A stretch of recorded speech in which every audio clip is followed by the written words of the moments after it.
Or thinner. It's dry, almost like a charcoal, like a pastel, actually. What I'm really doing, I'm pretending this is a pastel or a contact crayon. I'm just drawing.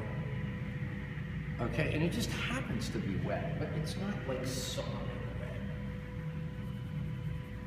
Okay, and this is just for that initial rough out. And when I do it, I do the masses and shit, like I'm looking at her whole eye socket. The whole thing. You see? The whole thing. The shape, the positive and the negative shape.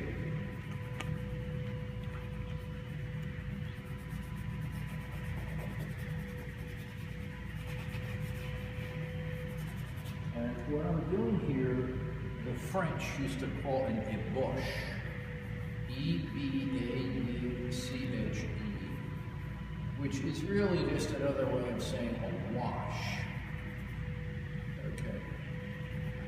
Generally kind of earthy, and that when they did they even did a version of this when they were doing frescoes. It was called a cenobia, but we're not going to go there. But the ébauche is a very good term.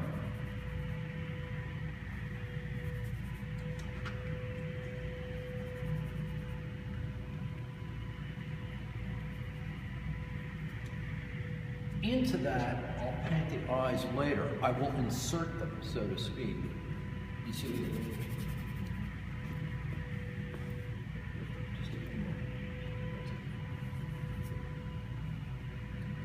Try to get a feel of the bone structure. If it's too much, you can always cut back. Gunslinger Sergeant many times would actually paint more flesh out than he ends up with, and he would then cut back with background. You follow me? The background then insinuates itself back into the figure. I love this brush because you can go flat and you can go thin. You see that? Just like a calligraphy thing.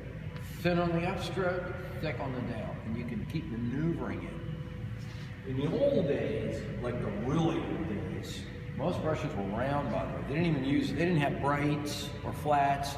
They used round brushes that were tied with a quill, no metal ferrule. That doesn't even happen till 1829. So they couldn't really scrub. They would pull the brush, pull, you see what I mean? And twirl it and draw with it. That's how the stroke is like in a Van Dyke, you know what I mean? Or Rembrandt or Rubens. You can follow those strokes if you look at them. Only later, after you get the metal ferrule, is the brush strong enough to start scrubbing. That's a little detail that is just for your information. Okay, so anyway,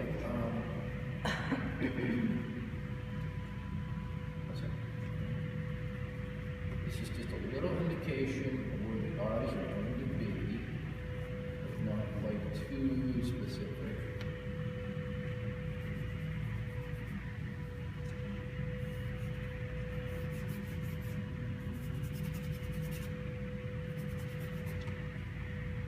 A little bit of oil, not too much.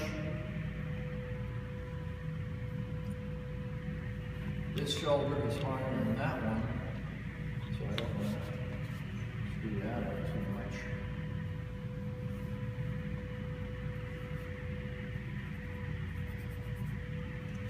All right, now,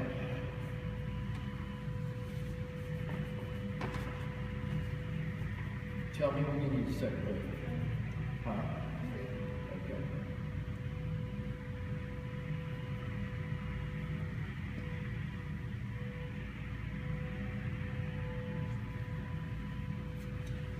By the way, we can flip this.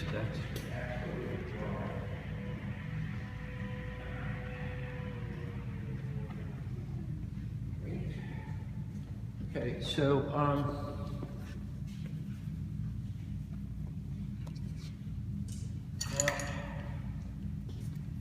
you can, as I say, do a little whitening out.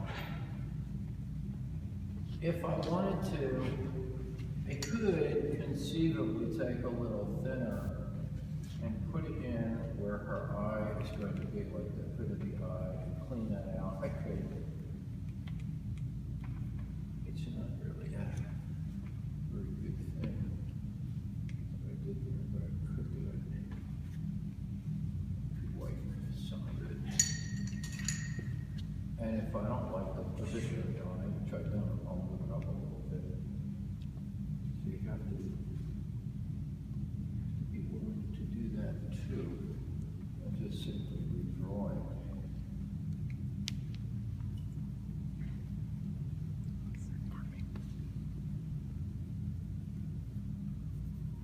Okay, so anyhow, like I say, whenever you're ready to take a break, I'm going to move to the next phase. You call it. It's up to you. Otherwise, I'm going to show you how to mix the paints. What are you going to do? So I'm gonna take a break and you're gonna mix the paints? Yeah.